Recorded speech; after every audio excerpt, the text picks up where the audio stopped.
Hello বন্ধুরা, এখন বানাবো আমি আলু ভাজা। আলু ভাজা বানানোর জন্য আলুগুলোকে এভাবে কেটে নিয়েছি এবং এটাকে ধুয়েও নিয়েছি। তার সঙ্গে নিয়েছি গোটা জিরে আর লঙ্কা। এবার কড়াইয়ে দিয়ে দেব সরষের তেল।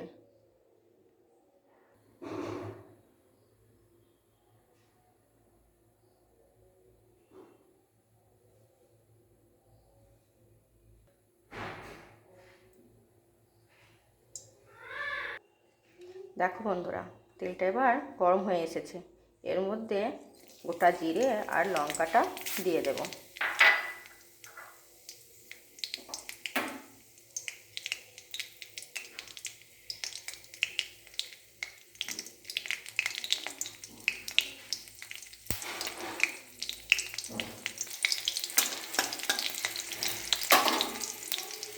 লঙ্কাটা ভাজা হয়ে গেলে আলুটা ভাজার জন্য দিয়ে দেবো।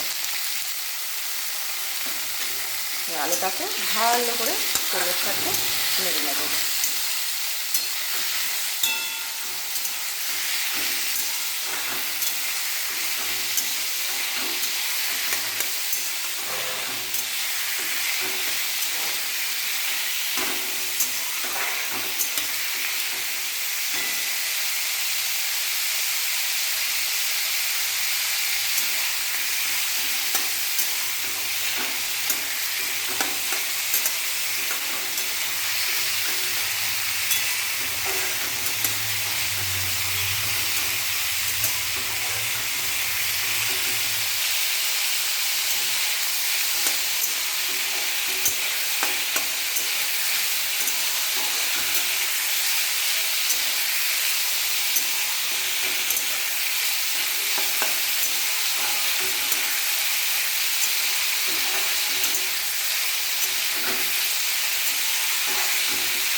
এর মধ্যে দিয়ে দেব স্বাদ মতো লবণ আর হলুদ।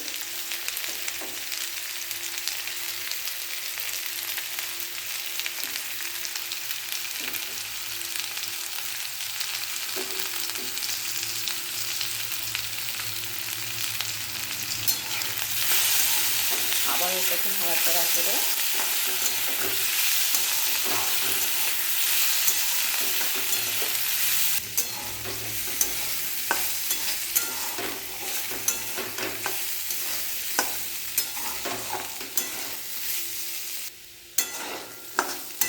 এটাকে ঢাকা দিয়ে দেবো।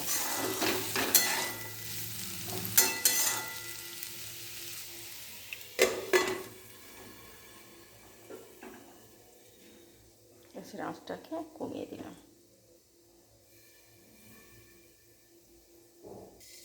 আবার কিছুক্ষণ পর ঢাকা খুলে আবারও এটাকে নেড়ে নেব।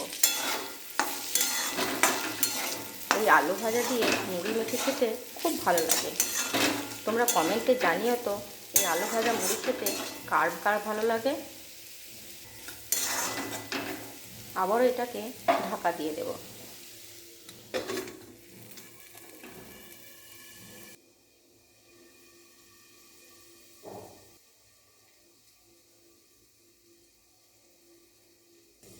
আবারও ঢাকা খুলে আবার একটু নাড়াচাড়া করে নেব।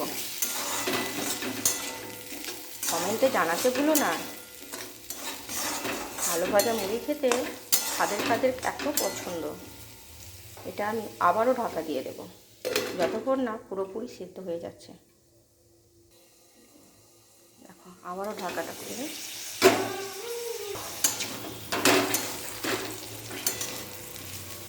দেখো বন্ধুরা, এবার কিন্তু আমার আলুটা ভাজা হয়ে গিয়েছে। দেখবে, দেখো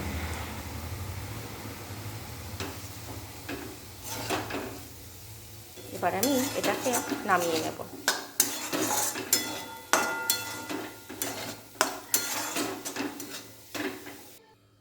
দেখো বন্ধুরা, আমার আলু ভাজা হয়ে গিয়েছে।